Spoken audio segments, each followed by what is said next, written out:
Hello dear student, welcome to developmenttutor.com। अभी जो मैं बात करूंगा आपसे मैग्नेटिक इफेक्ट ऑफ करंट के बारे में बात करेंगे। जो क्या होता है मैग्नेटिक इफेक्ट ऑफ करंट और किस तरह से इसके बेस जो सम आते हैं। बेसिकली मैं डायरेक्शन के बारे में बात करूंगा।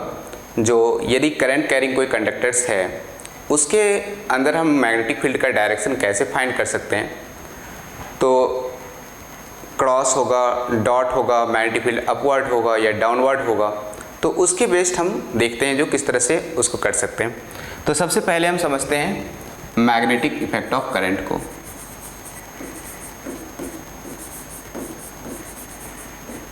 Effect of current, magnetic effect of current. Magnetic effect of current ये है कि यदि कोई चार्ज रेस्ट में हो तो उसके चारों तरफ सिर्फ इलेक्ट्रिक फील्ड क्रिएट होगा, लेकिन वही चार्ज यदि मोशन करना स्टार्ट कर दे तो उसके कारण क्या होगा, वहाँ पे करंट प्रोड्यूस होगा और उसके साथ मैग्नेटिक फील्ड और इलेक्ट्रिक फील्ड दोनों ही प्रोड्यूस होगा। So static charge produce electric field. इसका मतलब ये है कि यहाँ पे यदि कोई चार्ज है रखा हुआ तो इनके चारों तरफ ये चार्ज रेस्ट में है, तो यहाँ पे सिर्फ इलेक्ट्रिक फील्ड ही इनके अक्रॉस बनेगा। लेकिन जब यही चार्ज मूव करना शुरू कर दे v वेलोसिटी से, एक यूनिफॉर्म वेलोसिटी से, कांस्टेंट वेलोसिटी से चार्ज अब क्या कर रहा है, मूव कर रहा है। तो जब चार्ज मूव करेगा तो वहाँ पे चारों तरफ क्या होगा, करंट प्रोड्यूस होगा और उस करंट के कारण हमें मैग्नेटिक फील्ड प्रोड्यूस होगा। So a moving charge produce electric field as well as magnetic field।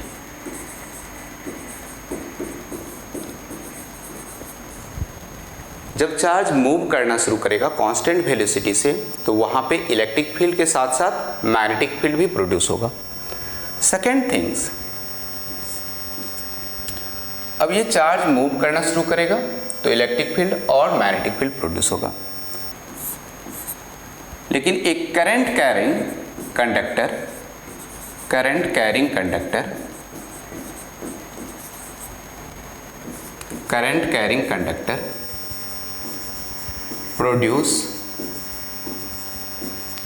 produces only magnetic field।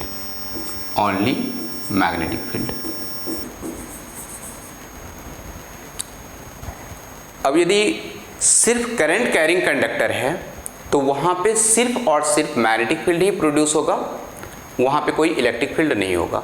लेकिन यदि चार्ज कांस्टेंट वेलोसिटी से मूव कर रहा हो तो वहाँ पे electric field as well as magnetic field दोनों ही रहेंगे वहाँ पे।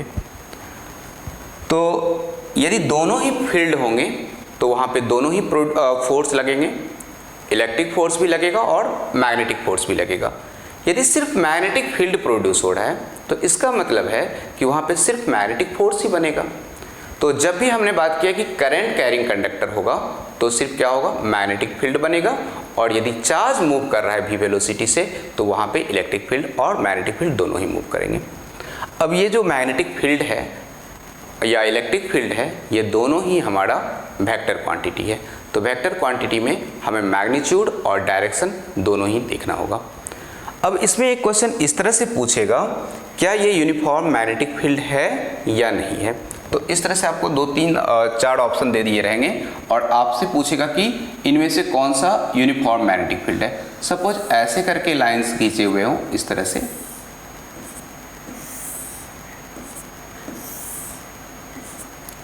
दूसरा ऐसा हो,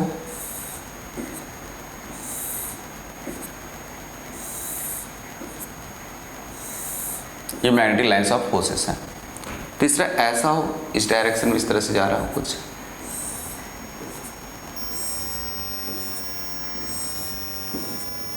और लास्ट में इस तरह से आपको दे दिया जाएगा।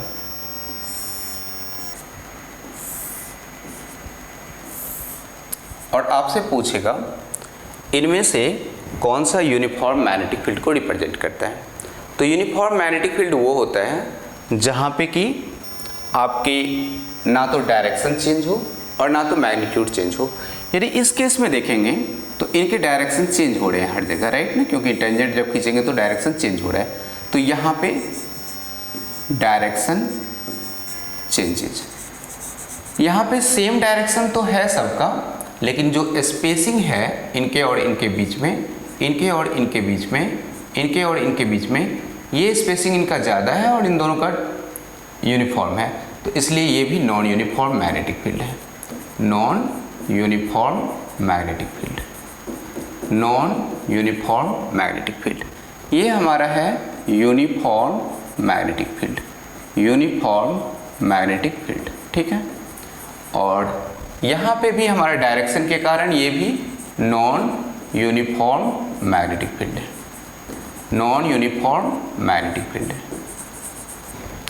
और ये हमारा यूनिफॉर्म मैग्नेटिक फील्ड है, यूनिफॉर्म मैग्नेटिक फील्ड है। ये जो मैग्नेटिक लाइंस हैं ये नॉर्थ से साउथ के डायरेक्शन में जाएगा, नॉर्थ से ओरिजिनेट होगा और साउथ के डायरेक्शन में टर्मिनेट होगा, राइट। तो इस तरह से यदि आपको 4 ऑप्शन दिया हो और यूनिफॉर्म मैग्नेटिक फील्ड पूछ रहा हो तो आप देख लीजिएगा क्या इनका स्पेसिंग सेम है, क्या इनके डायरेक्शन सेम है। यदि स्पेसिंग और डायरेक्शन दोनों ही सेम है तो हम बोलेंगे ये हमारा यूनिफॉर्म मैग्नेटिक फील्ड है। सेकेंड थिंग, ये जो लाइंस हैं जितने ही क्लोज रहेंगे एक दूसरे के, सपोज मैं इस तरह से पूछूं कि यहाँ पे एक लाइन ऐसे ऐसे है करके और दूसरा लाइन मेरे पास इस तरह से है,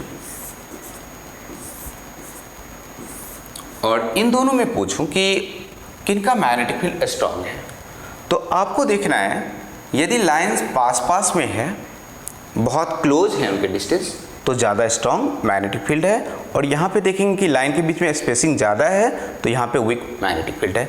सो यहाँ पे हम लिख सकते हैं stronger magnetic field, stronger magnetic field. और यहाँ पे देखेंगे तो यहाँ पे वीक मैग्नेटिक फील्ड है कंपेयर टू दिस, इसके रिस्पेक्ट में क्या है यहाँ पे वीकर मैग्नेटिक फील्ड है। और सेकेंड थिंग, जो मैग्नेटिक लाइंस है वो एक दूसरे को इंटरसेक्ट नहीं करेगा। यदि वो इंटरसेक्ट एक दूसरे का करता है तो एक ही पॉइंट पे 2 डायरेक्शन मिलेगा जब हम टेंजेंट खींचेंगे तो इसलिए मैग्नेटिक लाइंस जो मैग्नेटिक लाइंस है do not intersect to each other, right. और यूनिफॉर्म और नॉन यूनिफॉर्म मैग्नेटिक फोर्स देखने के लिए आप ऐसे इसको देख सकते हैं।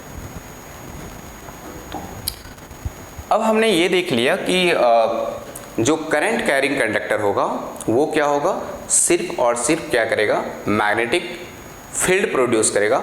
और ये जो मैग्नेटिक फील्ड हम निकालते हैं उसको हम बायोट-सेवरेट लॉ करते हैं, जो किसी भी कंडक्टर का मैग्नेटिक फील्ड आप कैसे फाइंड कर सकते हैं, ठीक है।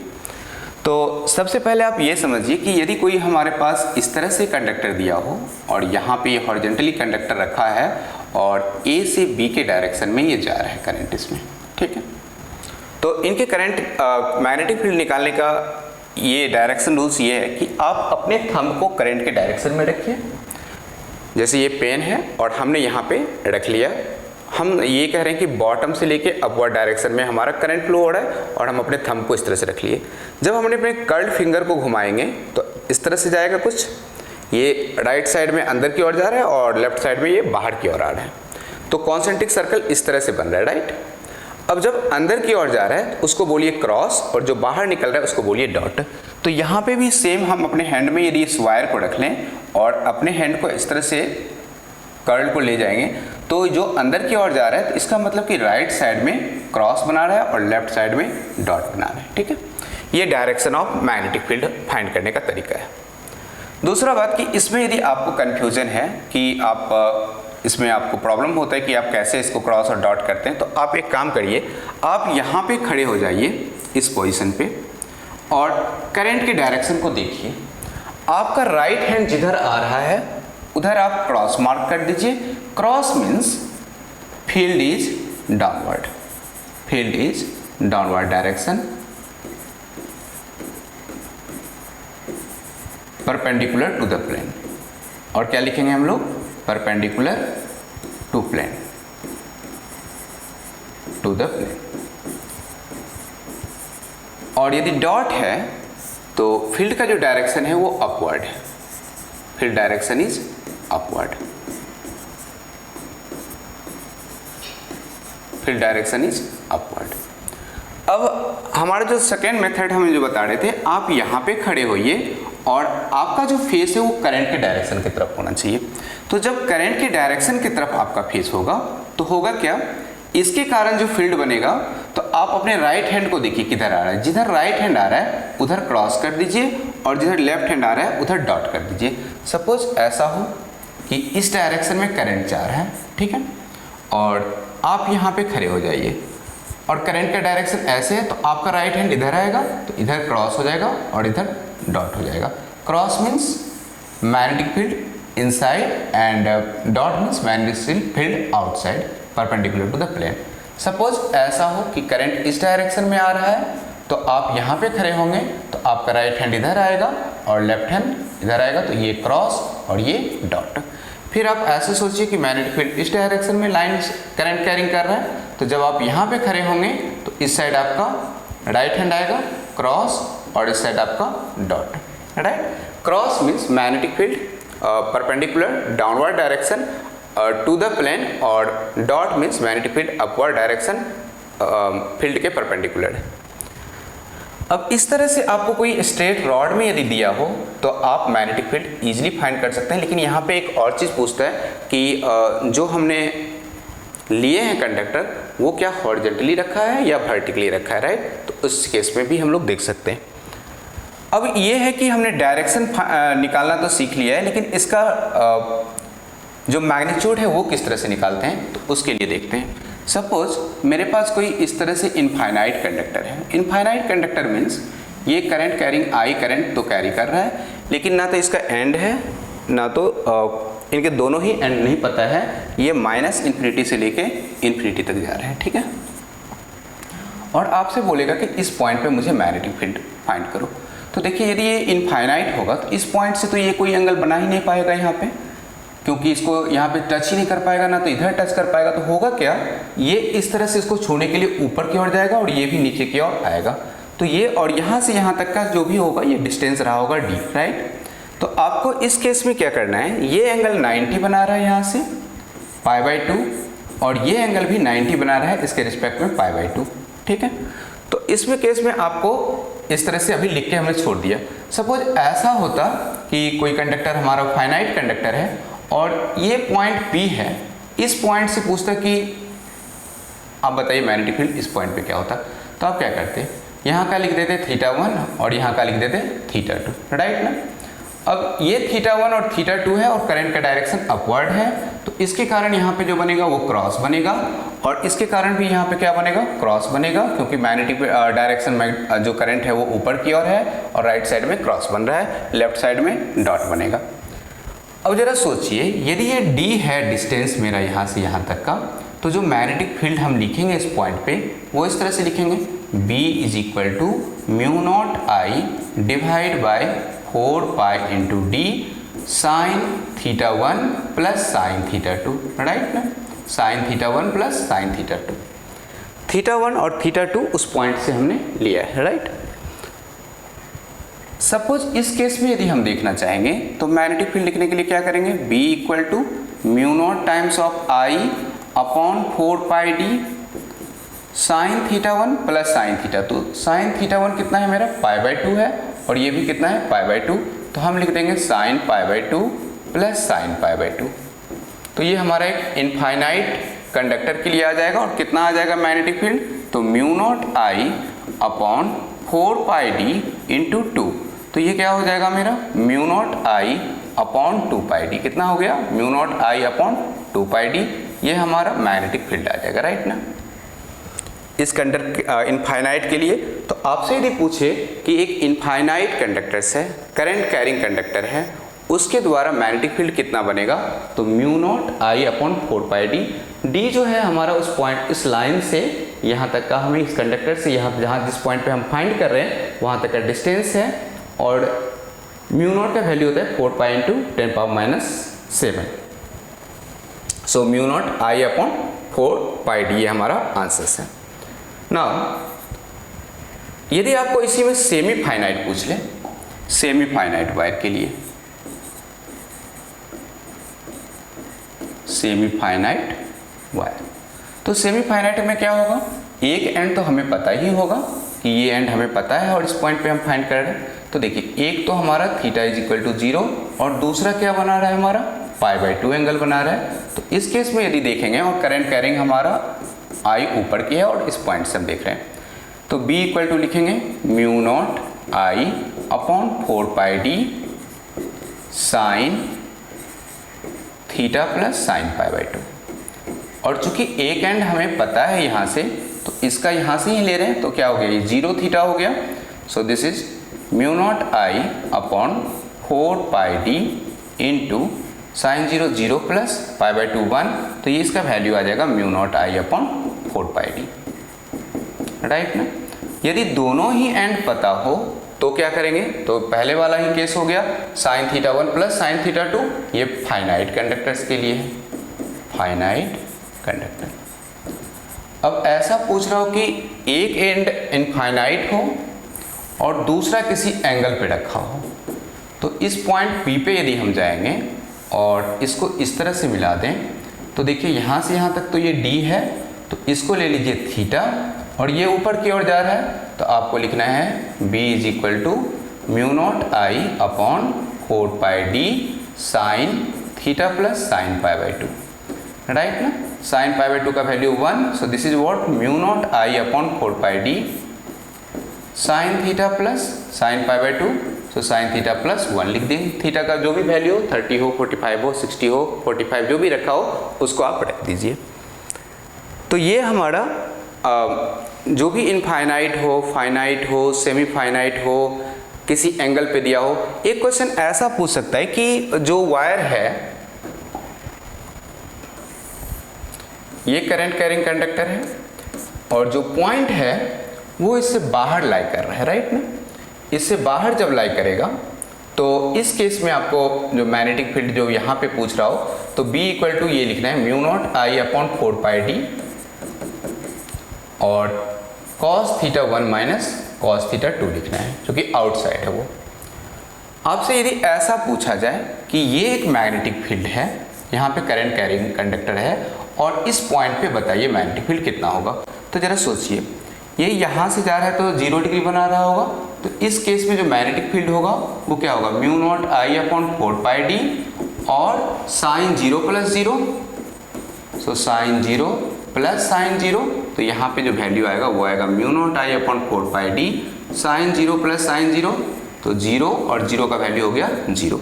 यदि ऐसा पूछे कि करंट इधर जा रहा है और इस पॉइंट पे मैग्नेटिक फील्ड बताइए, तो भी मैग्नेटिक फील्ड क्या होगा, मेरा 0 होगा, राइट। और डायरेक्शन निकालने के लिए हमने क्या देखा कि जिस डायरेक्शन में करंट जा रहा है आप अपने फेस को उस डायरेक्शन में कर लीजिए। राइट हैंड जिधर आ रहा है उधर क्रॉस बन रहा है, लेफ्ट हैंड जिधर आ रहा है उधर डॉट बन रहा है, राइट ना। तो उसके बेस देखते हैं कुछ क्वेश्चंस। सपोज आपके पास ऐसा क्वेश्चन दे दे कि ये हमारा एक इनफाइनाइट कंडक्टर है और ये भी मेरा एक इनफाइनाइट कंडक्टर है, इन दोनों के बीच का डिस्टेंस जो है वो 10 सेंटीमीटर है, या मैं मीटर ही ले लेता हूँ, 10 मीटर है। 1 सेकेंड, तो हमने इसको 10 सेंटीमीटर ले लेते हैं, क्यों मीटर ज़्यादा हो जाएगा, तो 10 सेंटीमीटर ले लेते हैं, सॉरी 10 सेंटीमीटर। और यहाँ से एक और 5 सेंटीमीटर ले लेते हैं इस तरह, ठीक है। और इस पॉइंट पे मैं पूछ रहा हूँ कि बताइए इन दोनों के कारण, और मैं दोनों में ही सेम ही करंट रख लिया है, 5 एम्पियर यहाँ पे भी और 5 एम्पियर यहाँ पे भी रख लिया है, बताइए नेट मैग्नेटिक फील्ड यहाँ पे क्या बनेगा, ठीक है। तो जब इस कंडक्टर के कारण हम देखेंगे तो ये हमारा इनफाइनाइट कंडक्टर है, करंट हमारा 5 एम्पियर है और डिस्टेंस हमारा 15 सेंटीमीटर है। जब इसके कारण यहाँ से टोटल डिस्टेंस देखेंगे तो 15 सेंटीमीटर है और फॉर्मूला मुझे पता है, और इसके कारण यहाँ पे बनेगा क्या, तो क्रॉस बनेगा। क्रॉस इसलिए बनेगा कि आप जब यहाँ पे खड़े होंगे और फेस आपका इस डायरेक्शन बढ़ेगा तो राइट हैंड इधर आएगा, तो क्रॉस और इस डायरेक्शन यहाँ पे डॉट बनेगा। क्रॉस मीन्स मैग्नेटिक फील्ड जो है वो अंदर की ओर है, प्लेन के परपेंडिकुलर डाउनवर्ड डायरेक्शन में है, और इसके कारण भी जो मैग्नेटिक फील्ड बनेगा वो भी क्या बनेगा, अंदर की ओर ही बनेगा, डाउनवर्ड डायरेक्शन बनेगा। तो आपको नेट मैग्नेटिक फील्ड यहाँ पे पूछा है कि आप बताइए कि नेट मैग्नेटिक फील्ड कितना होगा यहाँ पे। तो जरा सोचिए, इन दोनों के कारण यहाँ पे नेट मैग्नेटिक फील्ड जब पूछ रहा होगा तो हम क्या करेंगे, दोनों ही सेम डायरेक्शन में जा रहे हैं, डाउनवर्ड डायरेक्शन में जा रहा है, इसका मतलब हम B1 और B2 को क्या करेंगे, ऐड करेंगे, राइट। तो अब देखिए B1 को क्या लिख सकते हैं हम लोग, B1 is equal to mu naught I divide by 2 pi, और हम इसको D1 लिखते हैं, और B2 को लिख देंगे mu naught I divide by 2 pi D2। ये मैं क्यों लिख रहा हूँ ऐसा, क्योंकि ये दोनों ही इनफाइनाइट कंडक्टर है, और इनफाइनाइट कंडक्टर के लिए मैग्नेटिक फील्ड का फॉर्मूला हमने ये डिराइव किया है। तो B1 और B2 के लिए, लेकिन डिस्टेंस दोनों का अलग अलग है, तो इसलिए D1 और D2 लिए।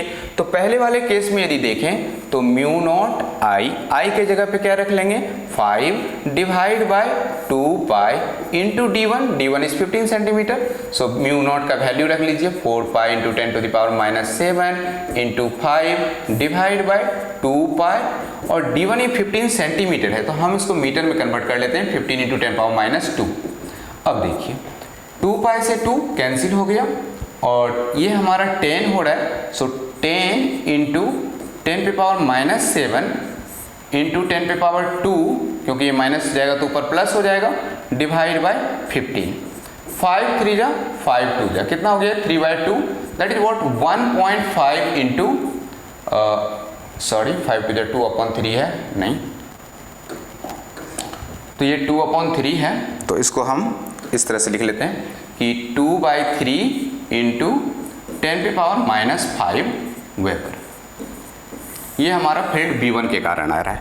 सेम B2 के लिए भी देखेंगे तो म्यू नॉट का वैल्यू रख लेते हैं 4 pi into 10⁻⁷, current is 5 ampere, और 2 पाई D2 इसके लिए 5 सेंटीमीटर, 5 इंटू 10⁻⁻²। तो देखिए 5 5 यहाँ से कैंसिल, 2 कैंसिल, तो ये हो जाएगा मेरा 2 इंटू 10⁻⁵। अब दोनों को ऐड करना है, तो net magnetic field B net is equal to B1 plus B2, so this is 2/3 into 10⁻⁵ plus 2 into 10⁻⁵। तो 10⁻⁵ कॉमन हो जाएगा, और 6 + 2, सो 8/3 इंटू 10⁻⁵ वेबर, ये हमारा आंसर आ जाएगा।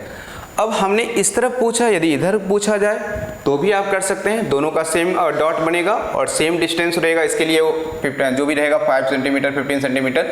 इनके बीच में यदि पूछा जाए, यहाँ पे कुछ पॉइंट पे पूछा जाता एकदम एग्जैक्टली बीच में, तो देखिए इसके कारण तो क्रॉस बनेगा यहाँ पे, लेकिन इनके कारण क्या बन जाएगा, फिर से डॉट बन जाएगा, राइट।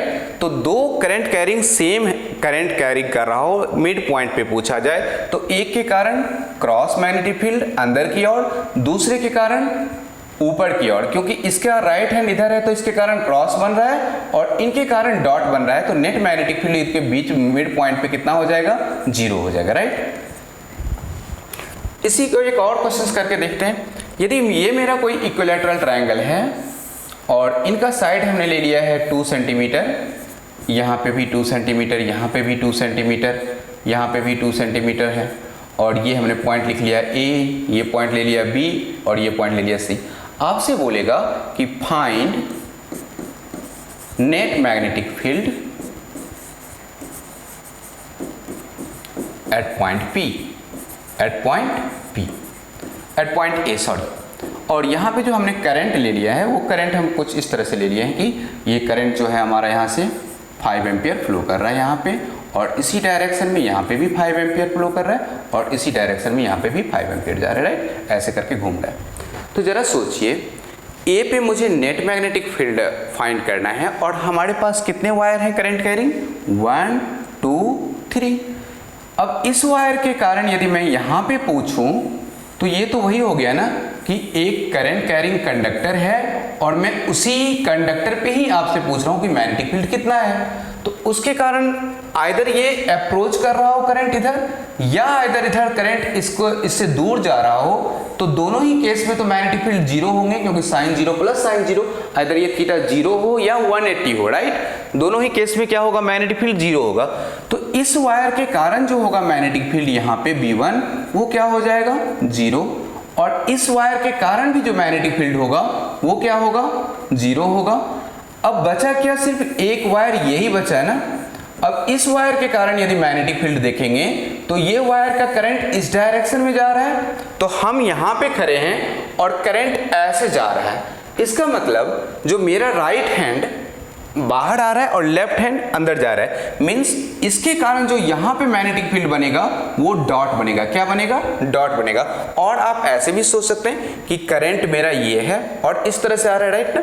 ऐसे करके आप पकड़ लेंगे इसको और इस तरह से जा रहा है, तो देखिए यहाँ पे बाहर की ओर है, राइट ना, ऐसे ऊपर आ रहा है, बाहर में अंदर जा रहा है और फिर अंदर से ऊपर आ रहा है, मीन्स यहाँ पे डॉट मैग्नेटिक फील्ड बन रहा है। क्या बन रहा है यहाँ पे, तो यहाँ पे डॉट मैग्नेटिक फील्ड बन रहा है। अब ये डॉट मैग्नेटिक फील्ड तो बन रहा है, लेकिन इनके मैग्नीट्यूड मुझे ढूंढना है, राइट। तो मैग्नीट्यूड के लिए हमें ये यहाँ से यहाँ तक का डिस्टेंस चाहिए और इस पॉइंट पे हमें ढूंढना है। तो इस पॉइंट से ये एंगल चाहिए इसका और इस पॉइंट से ये एंगल चाहिए, राइट ना, सॉरी, इस पॉइंट से मुझे ये एंगल चाहिए और ये एंगल चाहिए। तो चूंकि इक्विलैटरल ट्रायंगल है तो ये 60 होगा, ये 60 होगा और ये 30 डिग्री, ये 30 डिग्री, राइट ना।